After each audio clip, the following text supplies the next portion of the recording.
Bueno, sí. Vamos a... Tras agradecer a los dos ponentes la intervención, vamos a abrir el debate y me vais a permitir que en primer lugar dé la palabra a Jorge Letamendia, que es el compañero que además ha luchado para que este acto estuviera hoy aquí en San Sebastián y un gran estudioso también del tema que estamos tratando. Jorge, por favor. Voy a hablar de la sentencia, del dictamen de la Corte Suprema de Canadá y luego haré unas menciones a las políticas de reconocimiento, basándome también en libros de Stephen Dion. Leí el dictamen de la Corte Suprema de Canadá en tiempo real. De hecho, antes de que se aprobara la Ley de la Claridad en el 2000, o antes de que otros en este país empezaran a hablar del derecho a decidir, escribí un artículo de opinión en la edición vasca del País con el título El derecho a negociar, que creo que es lo que representa realmente el dictamen. El dictamen, ahora que nos dicen tanto eso de reconocer que somos una nación, el dictamen dice es indiferente si Quebec es nación o es pueblo, porque eso no le da derecho a la autodeterminación externa. Y tiene la autodeterminación interna, que en definitiva es autogobierno y defensa de la cultura y los elementos propios. Pero el dictamen de la Corte Suprema establece las obligaciones de las dos partes si hay un intento secesionista serio. No se ha insistido mucho en ello, pero en Canadá las provincias pueden hacer referéndum de lo que quieran. No es como en Inglaterra o en España, que se necesitan unas condiciones previas para ello. Y por lo tanto, el dictamen lo que está diciendo es, si Quebec vuelve a convocar un tercer referéndum y obtiene unas mayorías en positivo, ¿qué obliga eso al conjunto de Canadá, al Parlamento de Canadá? Y habla de obligaciones recíprocas. Y lo que dice es que el Estado de Canadá perdería buena parte de su legitimidad si contestara con un no podéis iros. Es decir, hay unas obligaciones de las partes. Cuando escribí el artículo del derecho a negociar, a Jesús Eguren en ese momento le gustó el artículo, él no se acordará ya, y al poco tiempo le encargaron una conferencia política en el Partido Socialista de debate y me pidió que transformara el artículo en un... hice una ponencia de 25 folios. Bueno, no le debió gustar nada a Nicolás Redondo y creo que fue uno de los motivos por los que Nicolás Redondo dimitió como secretario general y entonces nunca llegó a hacerse la conferencia. Y por lo tanto nos perdimos la oportunidad de hablar en un marco no de aprobar resoluciones y de ver quién sale elegido o no, en un marco de debate, nos quedamos sin la oportunidad de decir, de hablar sobre qué dice. Porque hay una cosa que es realmente curiosa.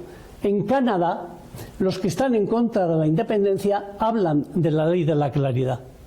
Y entre nosotros, los que están a favor de la independencia hablan de la ley de la claridad. Probablemente se rían Alberto y Estefan, pero a mí me gusta hacer bromas. Es que a lo mejor deberíamos decirles, pues de acuerdo, traducimos al castellano la ley de la claridad y la aprobamos en el Congreso de los Diputados. Porque la ley de la claridad lo único que dice es, si Quebec vuelve a hacer un referéndum y lo ganan, será el Parlamento de Canadá el que determine si la pregunta era clara, si la mayoría era suficiente, si nos vemos obligados a negociar. Y por lo tanto, ¿quieren una ley de la claridad? Pues bien, de acuerdo.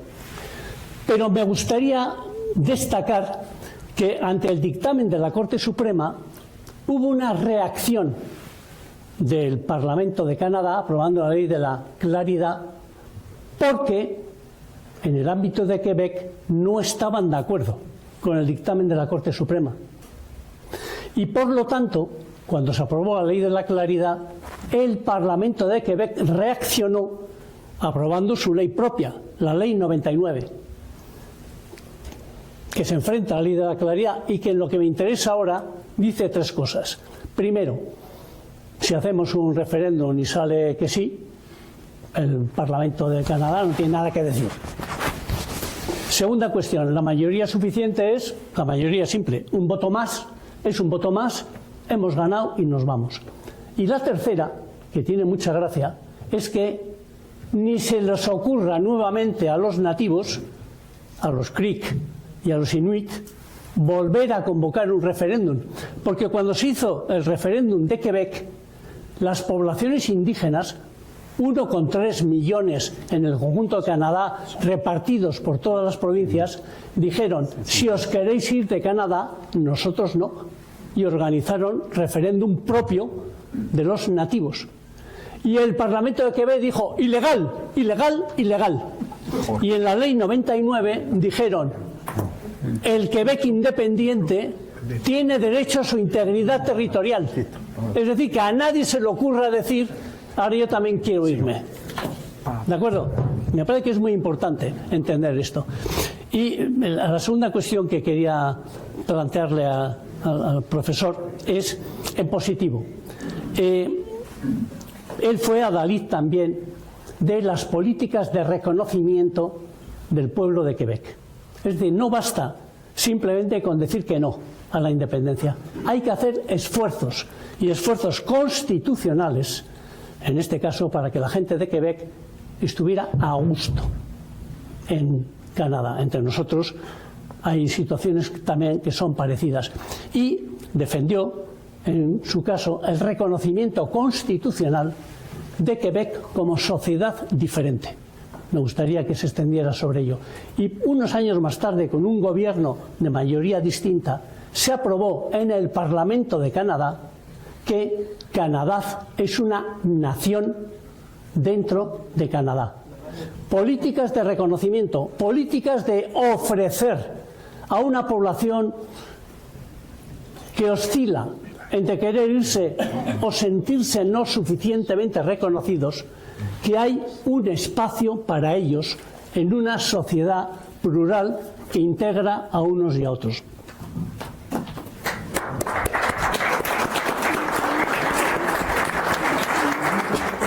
Una pregunta al profesor Stefan Dion sobre los efectos sociales de todo esto, ¿no? Se ha preguntado, se ha hablado con la pregunta que se hizo aquí, ¿no? Políticamente, ¿qué hay de malo en todo esto, ¿no? Claro, porque desde el País Vasco durante muchos años hemos estado discutiendo de las salidas políticas a las pretensiones independentistas, se ha hablado de políticas lingüísticas, se ha citado aquí a Kim Lika, Taylor, aquí se ha leído mucho, pues son gente que reflexiona mucho de la convivencia y tal, ¿no? Pero yo, que no he estado nunca en Canadá, sí que he leído también sobre un fenómeno que es la fuerte tendencia a desaparecer la minoría anglófona, ¿no? Bueno, o una minorización de la minoría anglófona, ¿no? En décadas, el 40% de los anglófonos, corríjame usted si es así, pues han ido abandonando la provincia del Quebec, ¿no? Entonces, la pregunta es, bueno, primero, sobre ese fenómeno y qué valoración hace ese fenómeno, quiero decir, en un país que ha estado intentando convivir lingüísticamente, convivir políticamente, pero bueno, pero eso mostraría un tipo de consecuencias, ¿no? De efectos negativos de todo lo que está pasando frente a las aspiraciones de convivir. Eso es un poco la pregunta sobre los efectos. ¿Qué lectura hace de ese fenómeno de anglófonos que han ido disminuyendo, ¿no? que han ido abandonando la pregunta es, ¿qué están las causas del separatismo en Quebec? No, nos han pasado de ser el 13-14% del Quebec, ¿no? al 6%, al 7%. Eso. ¿Qué lectura hace? ¿Qué lectura hace? ¿Qué ha pasado socialmente? ¿Qué ha pasado políticamente? Esta no posible para mí de responder en bueno español. Hablo, está posible para mí de hablar en inglés o francés. ¿Qué es la preferencia? ¿En inglés o en francés? Français. Français. Bon, d'accord. Ça me fait très plaisir. Es un placer. Alors, la pregunta está, quelles ont été les circonstances de tout ce débat pour les minorités au Québec? Anglaise. Anglaise, mais il y en a d'autres aussi. Il y en a d'autres aussi. Ce que je veux dire, c'est que les mouvements indépendantistes sont presque toujours portés par une minorité dans un pays qui se trouve majoritaire dans une région du pays et qui donc pense que si elle réduit les frontières internationales à la région où elle est majoritaire, elle sera majoritaire dans un pays. Ce qui explique que, j'ai vu aussi les sondages en Catalogne, c'est la même chose. Ce sont les gens qui ont une ascendance de la majorité qui appuient l'indépendance. Au Québec, ce sont ceux qui sont d'ascendance française. Lorsque vos parents sont d'origine française, vous êtes beaucoup plus enclin à souhaiter l'indépendance que si vos parents sont d'ascendance anglaise ou autre. Parce que seuls ceux d'ascendance française peuvent espérer devenir une majorité au Québec si le Québec devient un pays plutôt qu'une province du Canada. Et c'est l'aspiration à la majorité qui est la base du mouvement sécessionniste. Le problème, par contre, c'est que pourquoi les autres accepteraient d'être des minorités? Si on part du principe qu'on doit défaire un pays lorsqu'on n'y est pas majoritaire, comment les minorités de notre propre région devraient accepter, elles, de rester des minorités plutôt que de demander de devenir des propres majorités dans leur propre mini-région? Alors, c'est une des raisons pour laquelle je m'oppose au principe de sécession. Je pense qu'il vaut mieux ajouter les identités que de les soustraire. Que d'être québécois et canadien est préférable que de vouloir enlever le Canada de mon identité. Je pense que c'est la meilleure façon d'agir. J'ai beaucoup de problèmes avec cet argument comme quoi je ne peux pas être minoritaire dans mon pays, mais j'exige que les minorités de ma région acceptent d'être minoritaires. C'est double standard in English, c'est deux poids, deux mesures en français, et je ne sais pas comment on le dit en espagnol.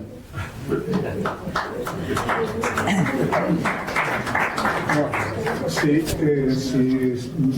si se me permite, por atender un poco a la pregunta que hacía Sabin, la minoría anglófona, bueno, primera cuestión, Quebec es ampliamente mayoritaria en su ciudadanía originaria o estable, tradicional, ampliamente francófona, muy mayoritariamente francófona. Todavía en una última estadística que leí hace un año así, en Quebec hay un porcentaje muy importante, de más del 30%, creo recordar, que no saben otra lengua que el francés. Y el francés es la única lengua oficial en Quebec con unos derechos de minoría, de la minoría anglófona tradicional. Y subrayo lo de tradicional porque la propia Constitución establece una serie de condiciones para poder estudiar en inglés en Quebec. Es verdad que la minoría anglófona tradicional ha ido disminuyendo, pero uno nunca sabe por dónde le acaban saliendo, por dónde se le rompen las costuras.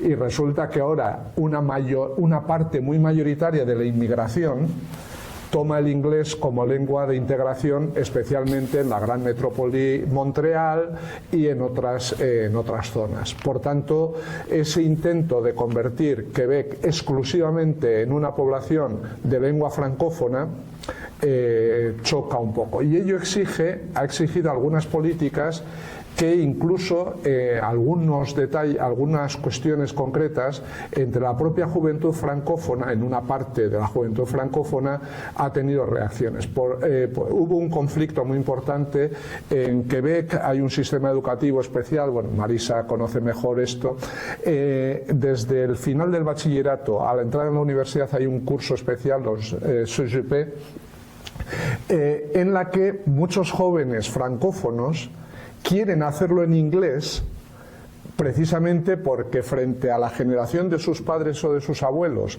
que entendían que el inglés era la lengua de opresión del Canadá anglófono respecto a los francófonos, para muchos jóvenes ahora el inglés es una lengua de oportunidad internacional y entonces quieren utilizar muchos de ellos ese curso CEGEP para mejorar su inglés, y las políticas del Parti Québécois pretendían e impusieron impedir que los jóvenes, y han establecido un cupo muy pequeño en que los CEGEP pueden ofertar docencia en inglés para personas diferentes a aquellos que tienen derecho a estudiar en inglés, es decir, para francófonos o inmigrantes que han tenido que hacer todo el sistema educativo en francés.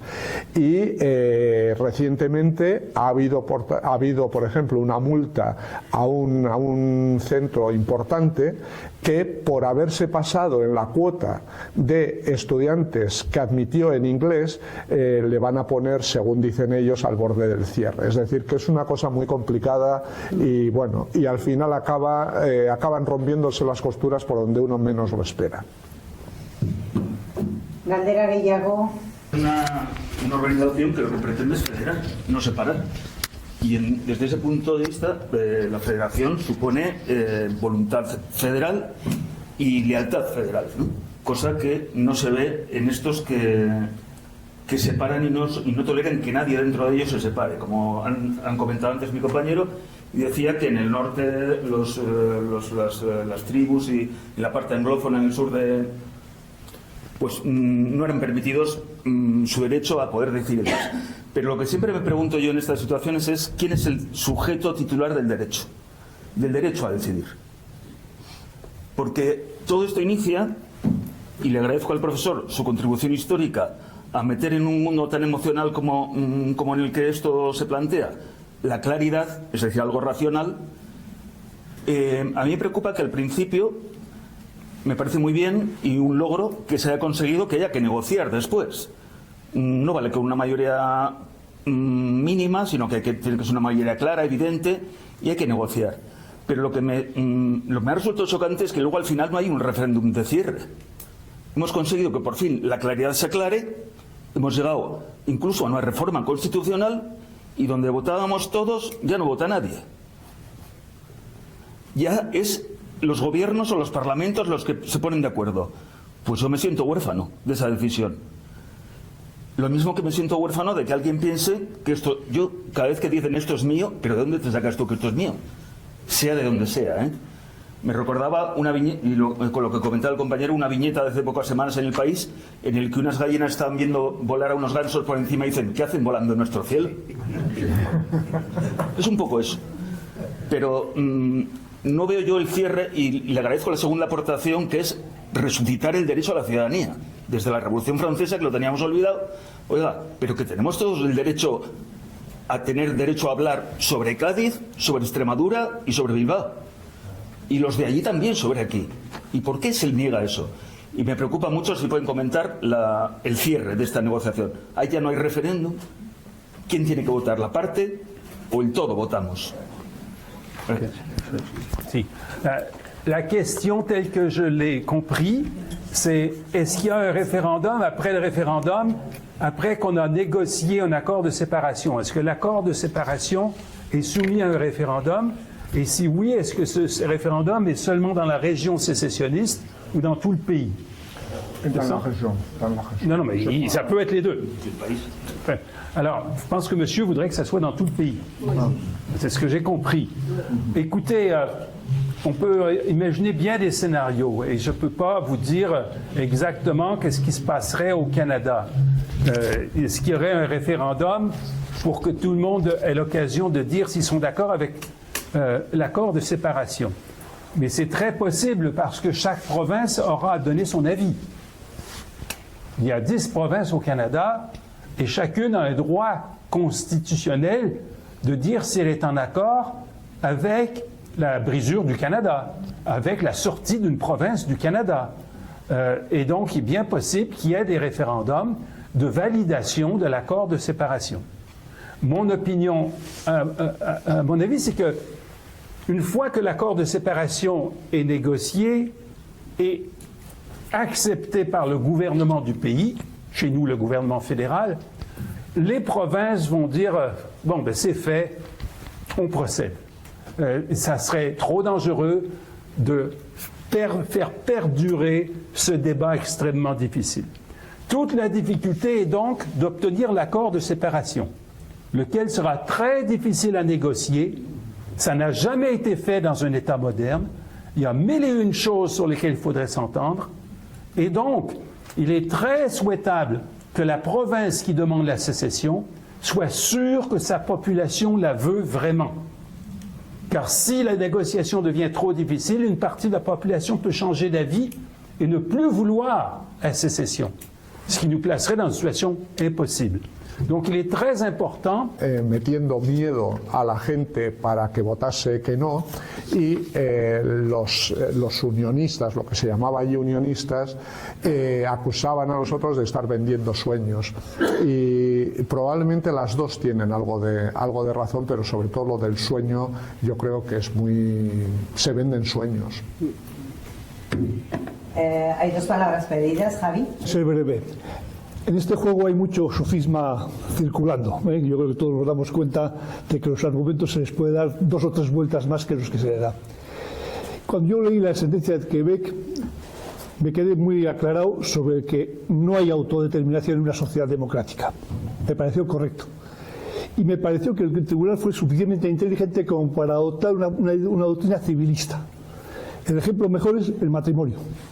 2 personas se unen, hacen una familia, crean lazos que se supone van a ser para siempre, tienen hijos, que es lo más complicado que hay en esta vida, pero un día uno de los dos se quiere ir y el otro dice: ah, me afectas a mí, mi derecho al matrimonio, al futuro, a mis hijos, a no sé qué, a no sé cuántos, no te dejo ir. A esto hay 3 teorías. La de la Iglesia Católica: imposible que se divorcie. Bien, eso afortunadamente ha pasado a la historia. La otra es el divorcio común. Si estamos de acuerdo los dos, nos divorciamos. Que es un avance frente a los católicos. Pero hay un tercero, ¿no? Que es el que tenemos aquí. Si yo me quiero divorciar de mi mujer, o mi mujer se quiere divorciar de mí, que sería más probable, entonces yo no tengo nada que decir. O tengo algo que decir, pero no le puedo prohibir que se vaya.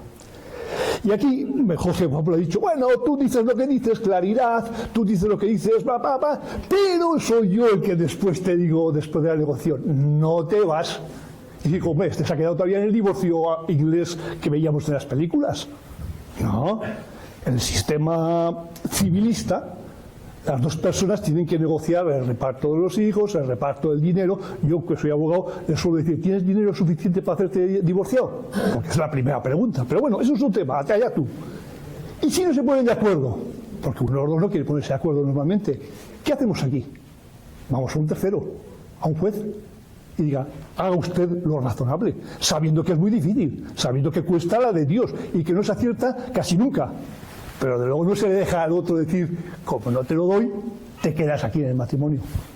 Y en esto es exactamente lo mismo. Lo que le falta a la ley de claridad son precisiones. ¿Qué es la mayoría? Desde luego, para mí la mayoría no es voto más 1. La mitad más 1 no es una mayoría. Tiene que haber una mayoría. Cuando yo veo que votan en Canadá un 83%, un 90%, digo: chapó. Porque una votación del 50% no vale para nada. Cuando una votación es 49-51, no sé qué hacer. Me da lo mismo quien haya ganado. No, cuando es 75-25 ya sé lo que hay que hacer. Bueno, pero por lo menos pongamos ciertas reglas de qué es lo mínimo que tenemos como claridad. Y segundo, una vez que has hecho eso, tienes que preguntar la pregunta clara. Y la pregunta clara es: ¿qué hacemos con los niños? ¿Qué hacemos con el piso? ¿Qué hacemos con aquel chalet que tenemos en Londres? Es decir, esas cosas hay que aclarar a la gente que eso te puedes quedar. Que ya no vas al náutico. Joder, yo iba al náutico, sí, era tu marido el que era socio, o al revés, era tu mujer, ¿no? No, estas cosas antes de largarse de casa hay que saber. Pues lo mismo pasa con los países. Y no más trampas. No me digáis que es todas las provincias de Ontario y de Alberta tendrán que decidir si los quebequeses decidirán si se quieren ir, por las buenas o por las malas. Lo que tendrán que hacer claramente es los quebequeses enterarse de dónde se meten. Eso es otro tema. Y por eso probablemente no salen los referéndums a favor de la independencia, porque si lo explicas bien, nadie es capaz de explicarlo. Pero no es en el terreno de la filosofía donde creo que tenéis la razón. Es en este otro terreno de la practicidad, que en política es muy importante. Pero aquí estábamos hablando un poco de los derechos. momento. Yo creo, en relación con lo que dice Olaberri, no veía que me iba extendiendo de tiempo y ha habido cosas que he dejado en el tintero. ¿Cuál creo yo que es la gran aportación respecto a y la gran comparación respecto al sistema español por parte de esa concepción canadiense? Precisamente la aceptación de la ruptura del tabú de que la secesión es imposible, de que la secesión no es aceptable como hipótesis.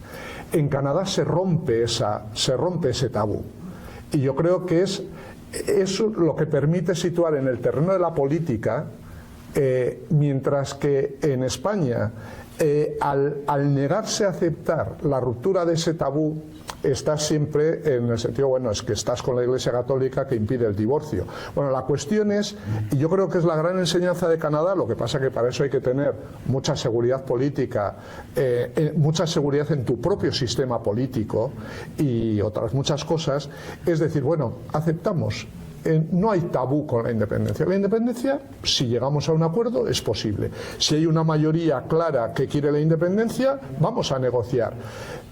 Y el problema viene después. En lo que tú decías, no solo en lo que se pone de manifiesto, cuáles son los costes, etcétera, sino en una cosa que ha mencionado Jorge, que se ha puesto de manifiesto en Quebec, se puso de manifiesto con el plan Ibarretxe en Euskadi y se puso de manifiesto en Cataluña.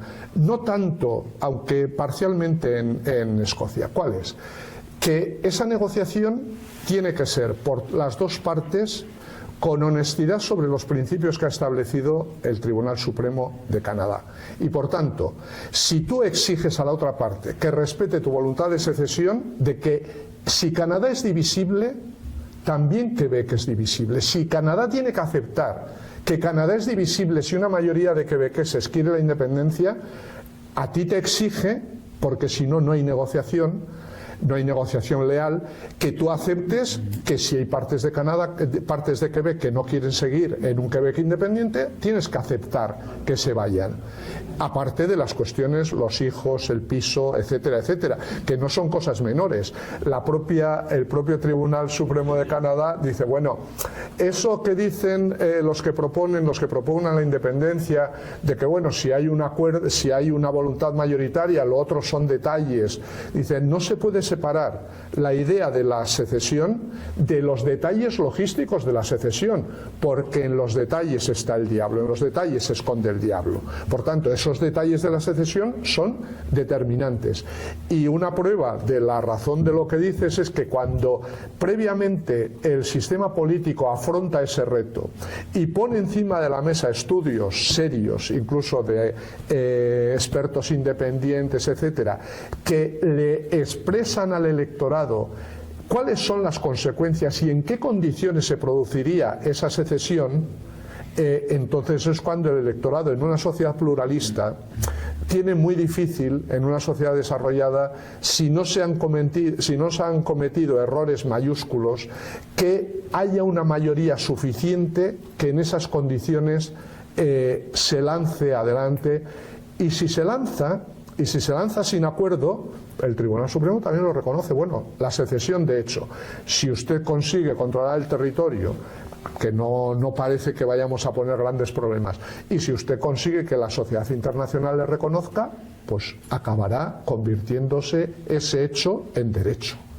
Pero el gran elemento, a mi juicio, es aceptar la desaparición del tabú, que la independencia es intratable, que no es afrontable, que no es aceptable como hipótesis. Y los sistemas que afrontan la ruptura de ese tabú se encuentran en una situación política mucho más potente para encarar esos detalles en los que, sin embargo, no puede entrar quien no acepta la ruptura, la desaparición de ese tabú. Vamos con otra pregunta que viene. Ha dicho el señor León que me ha llamado la atención cuando se ha referido a Suiza, habló de la Federación Suiza, no de la Confederación Suiza. Ha sido un lapsus, o lo ha dicho usted con toda claridad, que es lo que me imagino. Eso es la segunda cuestión. En Canadá, cuando se produjeron los referéndums, la sociedad no tenía miedo a expresarse. Cuando digo miedo, no es un miedo físico, es un miedo social. Porque yo creo que aquí en Euskadi, en este momento, en la ciudadanía sigue teniendo miedo a expresarse con claridad. E incluso las personas que opinan en los periódicos, salvo muy raras excepciones, también tienen miedo a decir la verdad.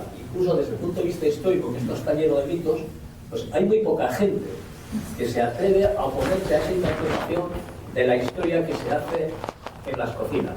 Aquí, no sé si sabe usted que hay un periódico que es el que más difusión tiene aquí y habla con toda la calidad, en este momento, de 20 y tantas transferencias pendientes del gobierno central al gobierno nacional, cuando es pura y simplemente mentira.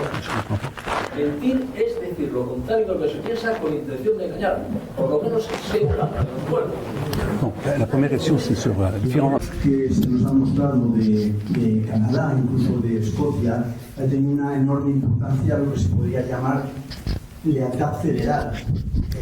En el Reino Unido no sea estrictamente lealtad federal.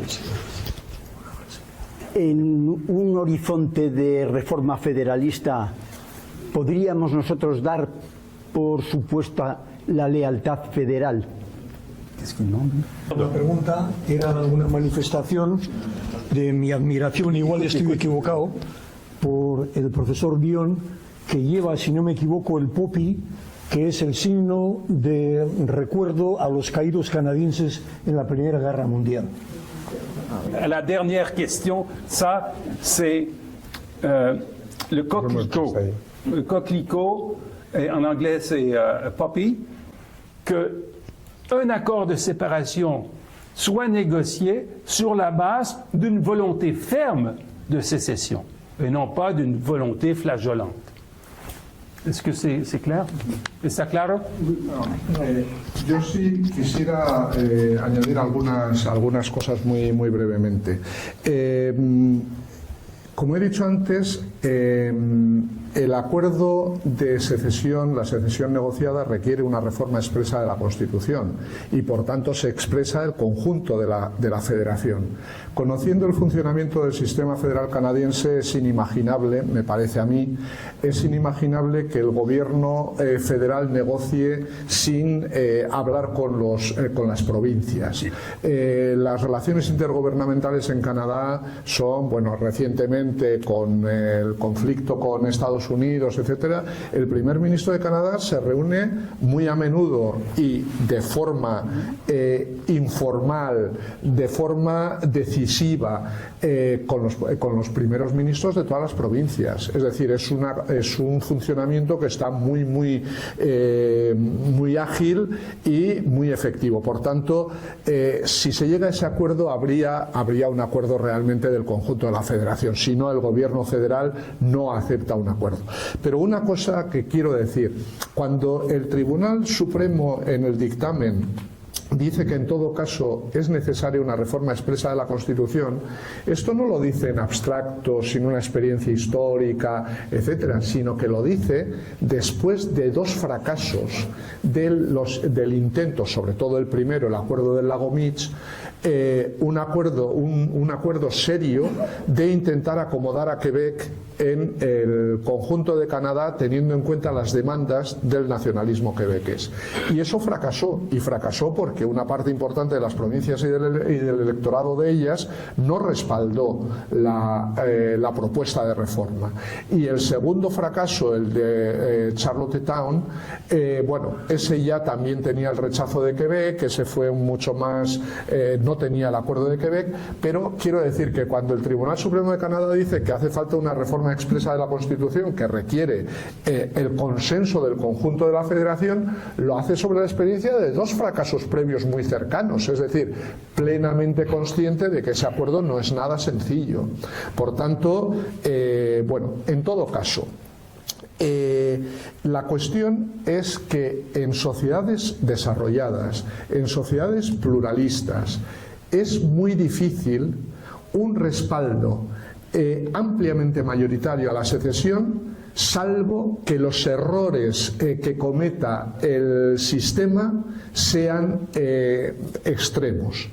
Y por tanto, eso es lo que pone al sistema ante el reto de hacer las cosas medianamente bien para que la integración sea suficientemente satisfactoria, incluso para aquellos o para una parte importante de aquellos que desearían la independencia. Y yo creo que ahí se juega, pero la gran aportación en este sentido del dictamen del Tribunal Supremo es reconducir al juego político esa negociación.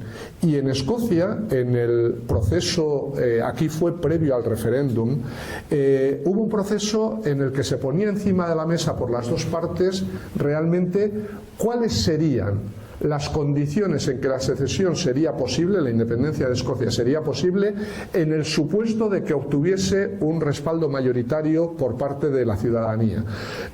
Hubo un par de informes, sobre todo uno del gobierno escocés, pero hubo 16 informes, lo que se llamó la serie Scotland Analysis, 16 informes por parte del gobierno en los diferentes sectores, financiero, políticas sociales, etcétera, etcétera, en la que se ponía encima de la mesa, y algunos de ellos hechos por expertos independientes, académicos reconocidos, etcétera.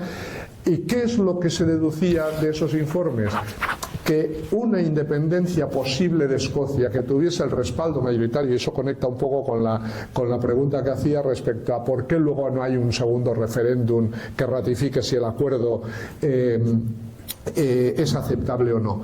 Realmente era prácticamente imposible una secesión porque estaba en aquel momento la cuestión de la libra esterlina, estaba la cuestión de la integración en Europa, lo que pasa que luego los británicos cometieron el error del Brexit y eso es lo que reabrió, es decir, los errores, hay un enorme riesgo de que se paguen muy caros y el Reino Unido, no sabemos todavía cómo acabará la cosa, pero el error del Brexit le ha podido costar muy caro.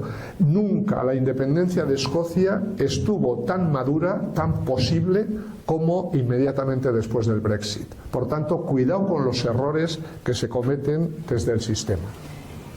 Vamos a ver, son las 9 menos 25. Yo lo que os pediría sería, por favor, que pidáis ahora las palabras, las personas que queréis intervenir, para que podamos ir ya encaminando el coloquio hacia el final. Hay una palabra pedida aquí. ¿No quieres intervenir, Asunta? Bien, ¿alguien más quiere intervenir? Perdón. Brevemente voy a... Bien, vale. Gracias.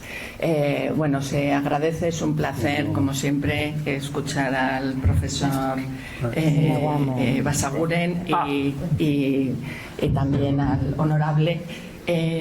Yo quería plantear una cuestión práctica. Bueno, todo el enfoque jurídico, formal y político es interesantísimo, pero si nos planteamos desde el punto de vista de la economía, las regiones que solicitan la secesión siempre son regiones potentes económicamente dentro del país, ¿no? En el caso de España, en el hipotético supuesto de una independencia de Cataluña que podría ir seguida de una independencia de Euskadi, económicamente no sería una decisión muy perjudicial para el resto de España. Quiero decir, el nivel de los derechos sociales, pues el sistema que tenemos garantista desde el punto de vista de prestaciones sociales, para el resto de España no sería una consecuencia muy negativa. Y esto no es un elemento que también hay que tenerlo en cuenta. La question, c'est est-ce que l'économie joue un rôle? Normalement, les régions qui réclament l'indépendance, ce sont des régions riches. Okay. Ce n'est pas le cas. Non. OK. Alors, la question, la pregunta, c'est dans quelle mesure l'économie est un facteur déterminant pour voir arriver un mouvement séparatiste. Et si les conséquences que l'indépendance des régions riches sont... Oui. Alors, à cela, je dis qu'il n'y a pas d'exemple dans des démocraties bien établies de régions riches qui ont quitté le pays pour être plus riches. Rappelez-vous à un moment donné, il y avait un mouvement séparatiste fort dans le nord de l'Italie. Et l'argument, c'était, si on reste avec le sud de l'Italie, on va devenir l'Afrique, et si on quitte le sud de l'Italie, on va devenir la Suisse. Alors, c'était un argument assez fort, mais ça n'a pas marché. L'Italie reste un pays uni. Au Canada, en ce moment, il y a une province riche, l'Alberta, qui trouve que ça lui coûte trop cher de rester au Canada, et il y a donc des Albertains qui demandent l'indépendance. Mais ils sont beaucoup plus nombreux à ne pas vouloir l'indépendance et à vouloir rester canadiens. Je crois que la démocratie crée de forts liens entre les humains. Et c'est pourquoi il n'y a jamais eu de sécession dans des démocraties bien établies, ayant connu, comme je l'ai dit dans ma présentation, au moins 10 années consécutives de suffrage universel. Les exemples de sécession que nous avons sont généralement liés à des processus de décolonisation ou à l'éclatement d'empires totalitaires ou autoritaires, comme la Yougoslavie ou l'Union soviétique. On aurait donné 10 années de plus à la Tchécoslovaquie. Ça aurait été beaucoup plus difficile de faire la sécession, parce qu'il y aurait eu des droits qui auraient été établis, il y aurait une constitution qui aurait donné des droits à tout le monde, il y aurait des minorités qui auraient trouvé leur voie. Je ne dis pas que la sécession n'aura pas été faite, mais ça aurait été beaucoup plus difficile. La démocratie crée des liens entre les humains qui fait qu'il ne suffit pas de dire « je suis plus riche et donc je pars ». Personne n'a fait ça encore. Alors, au Québec, c'est sûr qu'il y a un débat. Est-ce que le Québec serait plus riche ou moins riche s'il était indépendant? Mais à cela, je réponds, nous sommes avec les autres Canadiens. Nous avons l'occasion de jouer un rôle dans ce grand pays qu'est le Canada, qu'on a bâti avec les autres Canadiens, que peut-être 1 milliard d'êtres humains rêvent d'être Canadiens. Tout le monde rêve d'être Canadien, sauf certains Québécois qui ne veulent plus l'être.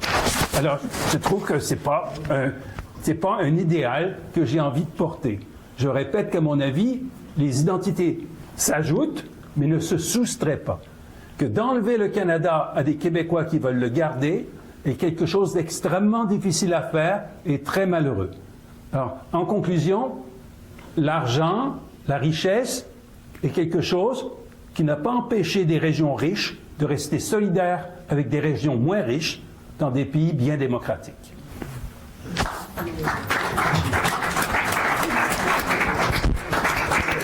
En ese mismo sentido, en Escocia se decía que una Escocia independiente iba a ser la Noruega de las Islas Británicas.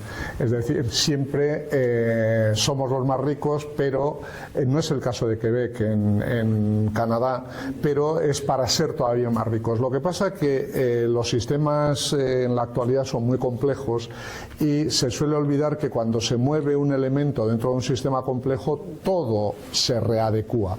Y en concreto en Europa tenemos, y eso se puso de manifiesto en 2014 en Escocia, tenemos un elemento entre otros que es la Unión Europea y la posibilidad de ir en camino en sentido contrario al de la integración europea es muy...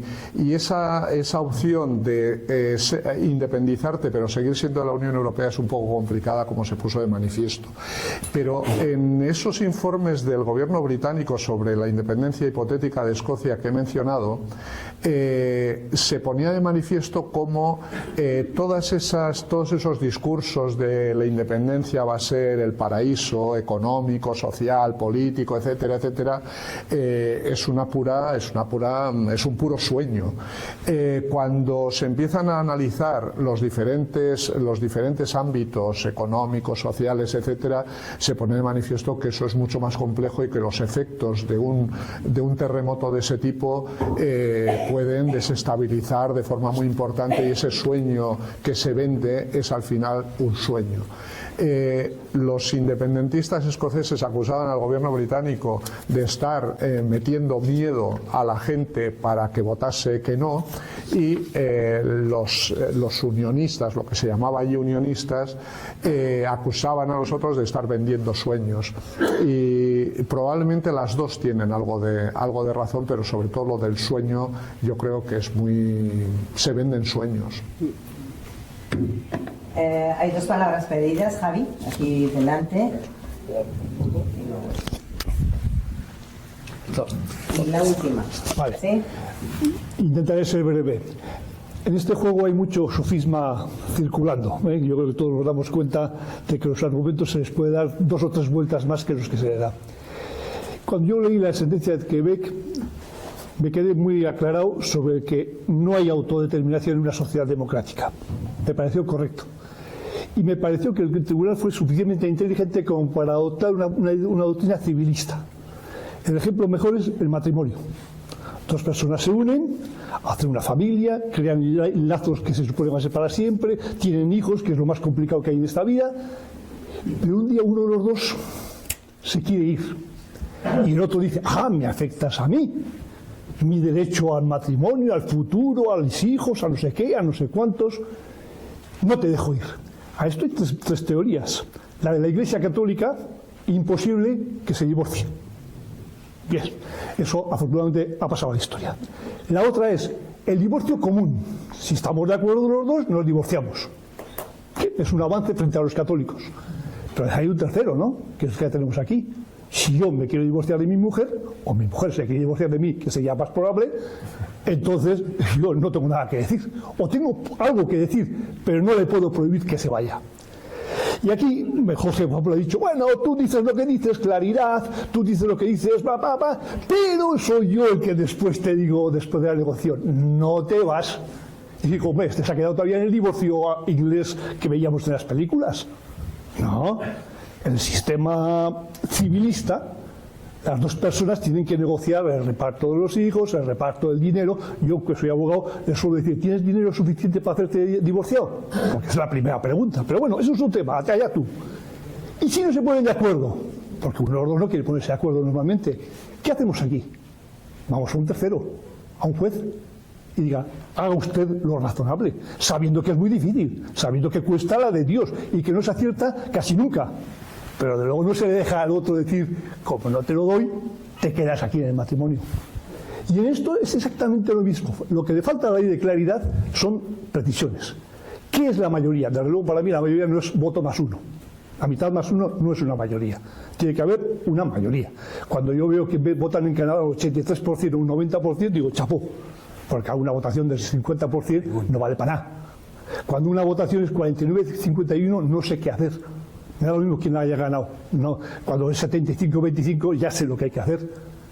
Bueno, pero por lo menos pongamos ciertas reglas de qué es lo mínimo que entendemos como claridad. Y segundo, una vez que has hecho eso, tienes que preguntar la pregunta clara. Y la pregunta clara es, ¿qué hacemos con los niños? ¿Qué hacemos con el piso? ¿Qué hacemos con aquel chalet que tenemos en Londres? Es decir, esas cosas hay que aclarar a la gente que eso te puedes quedar. Y ya no vas al náutico. Joder, yo iba al náutico, sí, era tu marido el que era socio, o al revés, era tu mujer, ¿no? No, esas cosas antes de largarse de casa hay que saber. Pues lo mismo pasa con los países. Y no más trampas.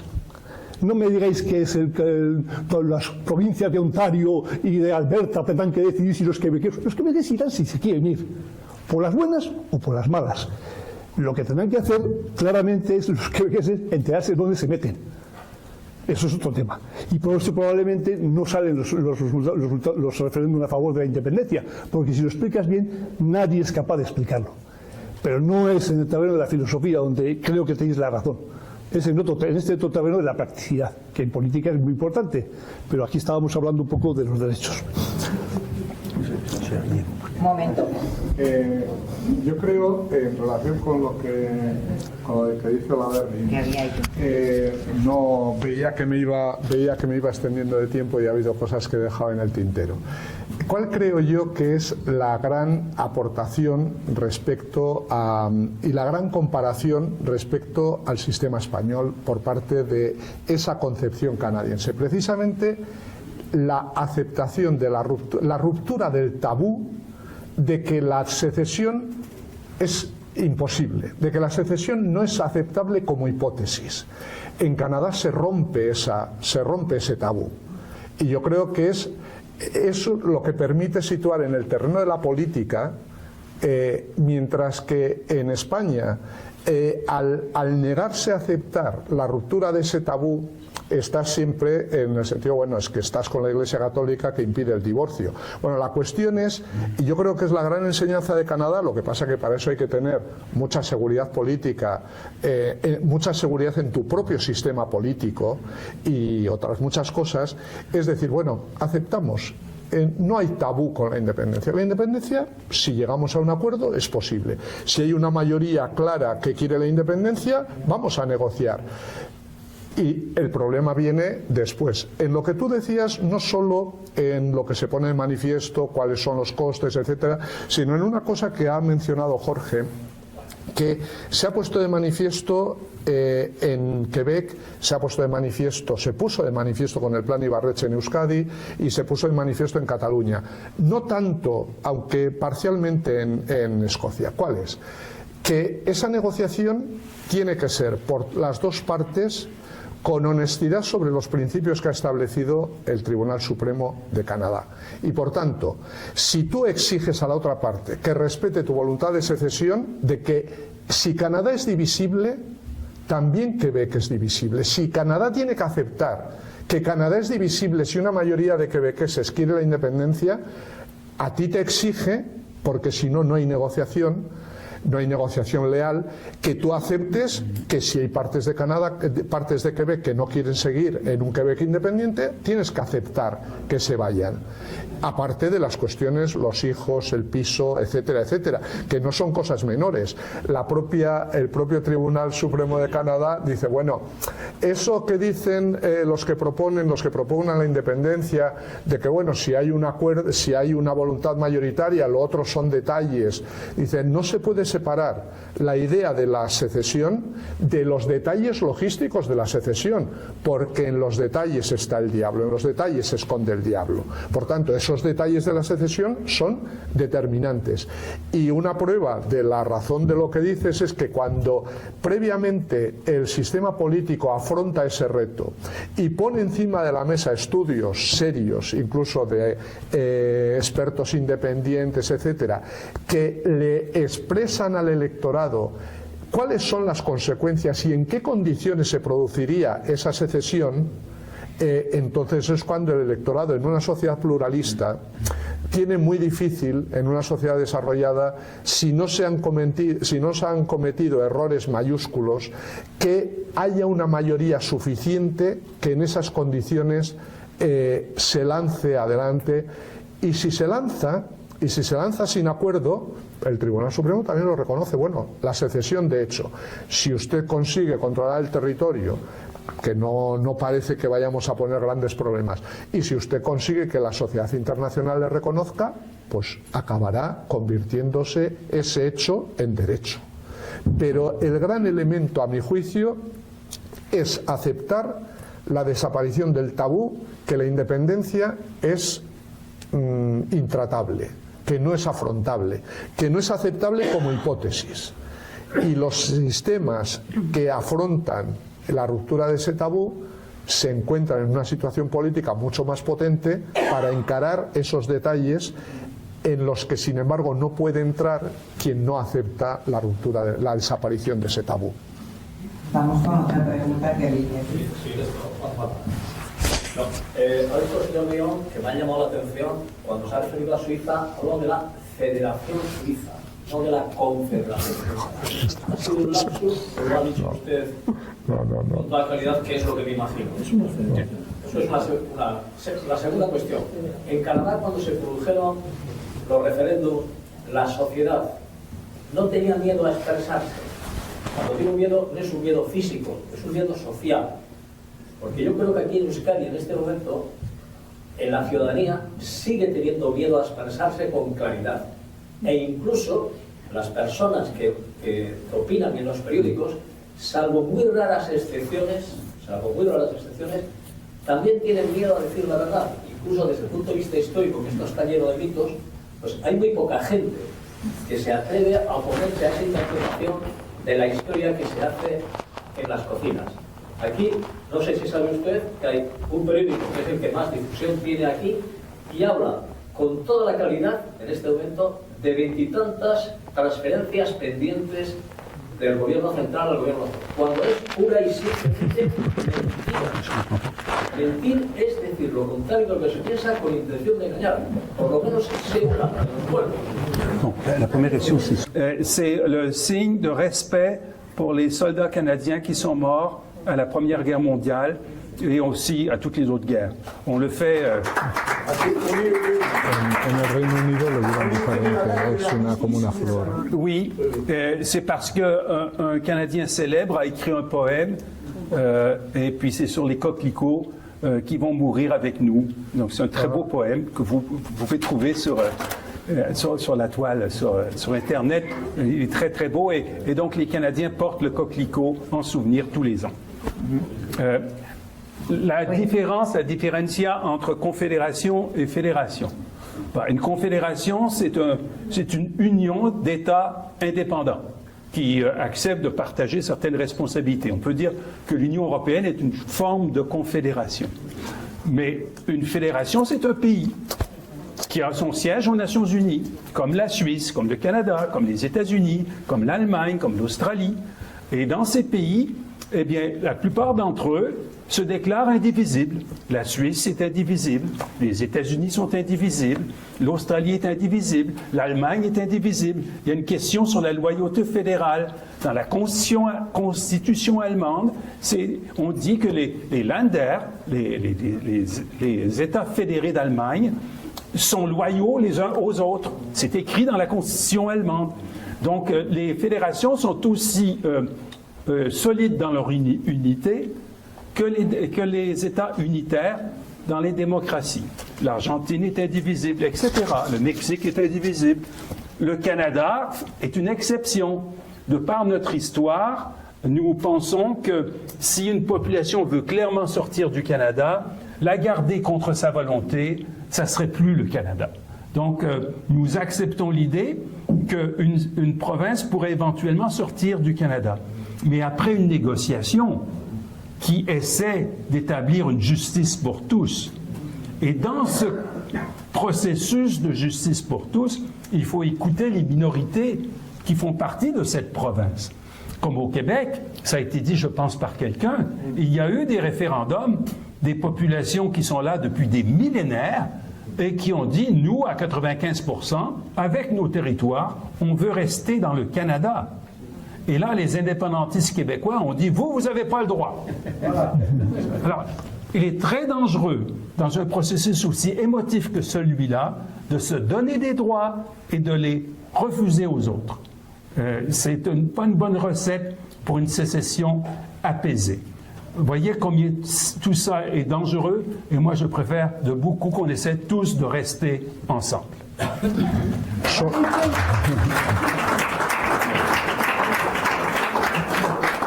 Solo una cosa muy puntual por aclarar, porque se suele utilizar mucho este argumento. La Confederación Suiza mantiene el nombre de confederación por razones puramente históricas, pero desde 1848 el título de la Constitución suiza es Constitución Federal de la Confederación Suiza. Por tanto, desde 1848 no hay duda de que Suiza es una federación, aunque por razones históricas mantenga el nombre de confederación.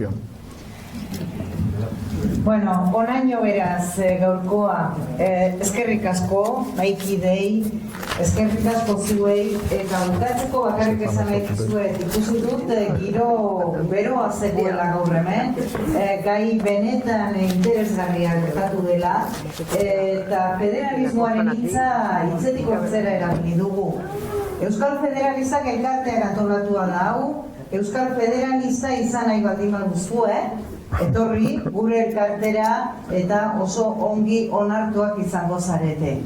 Nada más, decía que muchísimas gracias a los ponentes, gracias a todos los que habéis asistido Hemos visto que hoy había ganas de escuchar, de disfrutar, incluso escuchando. Hemos hablado de un tema muy importante y muy vital para nosotros, y hemos hablado mucho sobre el federalismo. Os recuerdo, era un acto organizado por la Asociación Federalistas Vascos. Simplemente para terminar, animaros a los que no seáis miembros de la Asociación de los Federalistas, que entréis a formar parte de nuestra asociación. Seréis muy bienvenidos. Eta orain, ardotxo bat hartzera. Gabon guztioi. Gracias.